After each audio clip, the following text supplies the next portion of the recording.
Hello friends, welcome to kuboos kitchen. இன்றைக்கி வீடியோவில் நம்ம என்ன ரெசிபி பார்க்க போகிறோம்னா வறுவல் ரெசிபி தான். கருணைக்கிழங்கு வறுவல் தான் இன்றைக்கி வீடியோவில் எப்படி செய்கிறதுன்னு பார்க்க போகிறோம். இந்த வறுவல் பார்த்திங்கன்னா சாதத்தோட சைடிஷ்ஷாக வச்சு சாப்பிட்றதுக்கு ரொம்ப அருமையாக இருக்கும். சாம்பார் சாதம், ரச சாதம், காரக்குழம்பு இதனோட வச்சு சைடிஷ்ஷாக சாப்பிட்றதுக்கு ரொம்ப சூப்பராக இருக்கும்.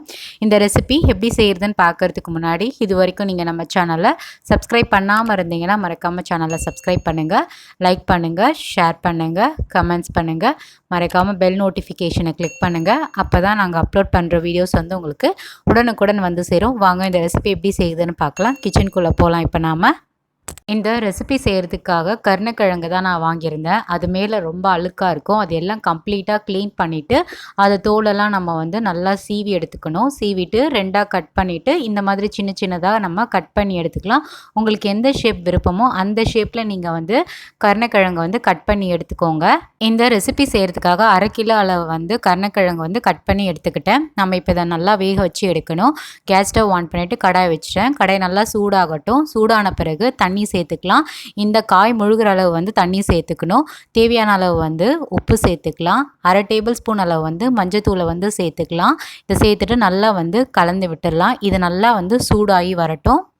சூடான பிறகு நம்ம கட் பண்ணி வச்சுருந்த பார்த்திங்களா அந்த கருணைக்கிழங்கை வந்து நம்ம இதில் சேர்த்துக்கலாம். ஸோ நம்ம எல்லா கருணைக்கிழங்கையும் நம்ம வந்து சேர்த்தாச்சு.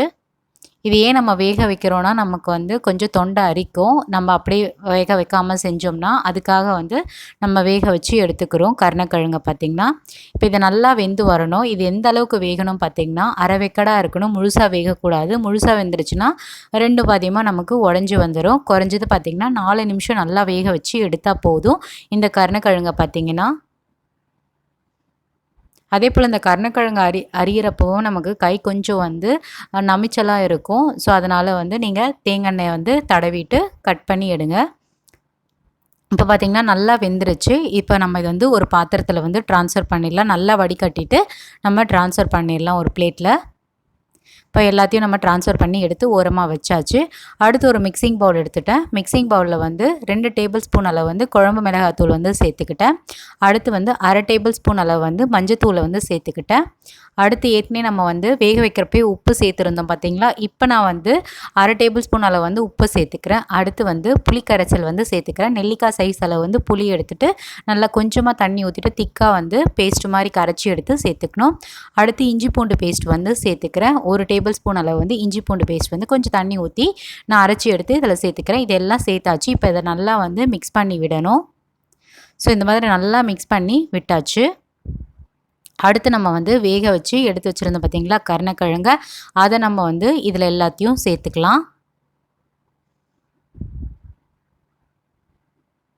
ஸோ எல்லா கருணைக்கிழங்கையும் நீங்கள் வந்து சேர்த்துருங்க. இந்த மசாலாலாம் நல்லா வந்து மேரினேட் பண்ணி வைக்கணும்.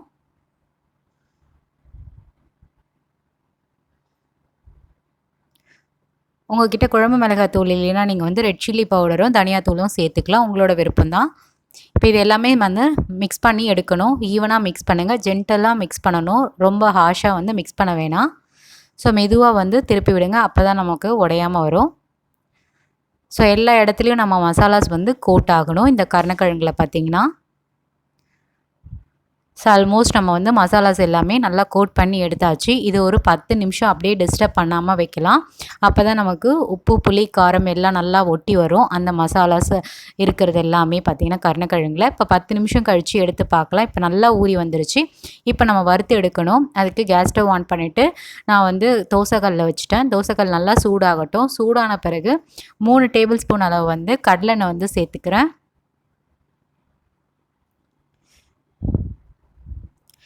எண்ணெய் பார்த்திங்கன்னா நல்லா காயணும். அப்போ தான் நமக்கு வந்து 2 சைடில் நல்லா வெந்து வரும் கருணைக்கிழங்கு பார்த்திங்கன்னா.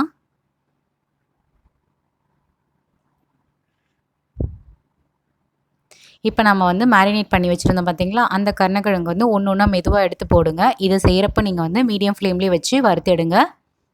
அதே போல் ஜன்னலையும் ஓப்பன் பண்ணி வச்சுக்கோங்க. இது வந்து நெடி கிளம்பும். அதனால் எல்லாமே வந்து இரும்புவாங்க, தும்புவாங்க.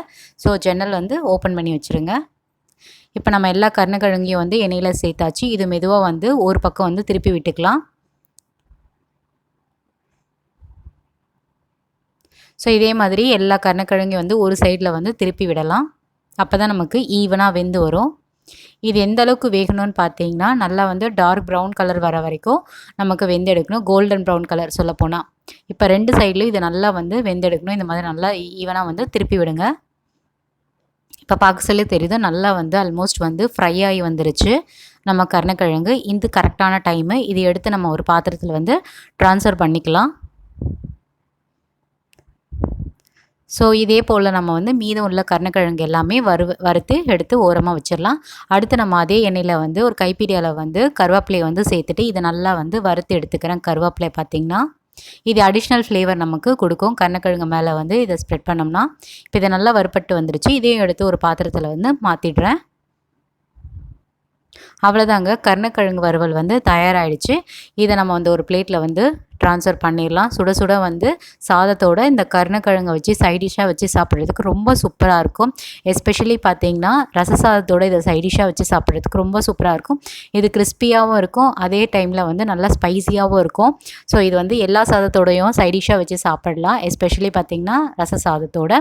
இதை நீங்கள் வந்து புளி சாதம், லெமன் ரைஸு, தக்காளி சாதம் இதனோடையும் வச்சு சாப்பிடலாம். நம்மளோட விருப்பம் தான். மோஸ்ட்லி பார்த்திங்கன்னா குழந்தைங்களுக்கு இந்த கருணக்கிழங்கே பிடிக்காது. நீங்கள் இந்த மாதிரி வந்து தவா ஃப்ரை பண்ணி கொடுத்தீங்கன்னா கொஞ்சம் கூட மிச்சம் இல்லாமல் சாப்பிட்ருவாங்க. இந்த கருணக்கிழங்கோட பெனிஃபிட்ஸும் அவங்களோட உடம்புல சேரும். ஸோ கட்டாயம் நீங்கள் ஒரு முறை வந்து இந்த கருணக்கிழங்கு குழந்தைங்கள்லேருந்து பெரியவங்க வரைக்கும் சமைச்சு கொடுங்க. மிச்சம் இல்லாமல் சாப்பிட்ருவாங்க. இந்த ரெசிபி உங்களுக்கு பிடிச்சிருந்தால் மறக்காமல் சேனலை சப்ஸ்கிரைப் பண்ணிவிட்டு சப்போர்ட் பண்ணுங்கள். அதே போல் எப்படி வந்ததுன்றது எங்களுக்கு கமெண்ட்ஸில் மறக்காமல் தெரியப்படுத்துங்க. அதே போல் இந்த ரெசிபியை உங்களோட ஃப்ரெண்ட்ஸ் அண்ட் ஃபேமிலிக்கும் ஷேர் பண்ணுங்கள். இதே போல் வேறு ஒரு டிஃப்ரெண்ட்டான ரெசிபி வீடியோவில் நம்ம சந்திக்கலாம். பாய்.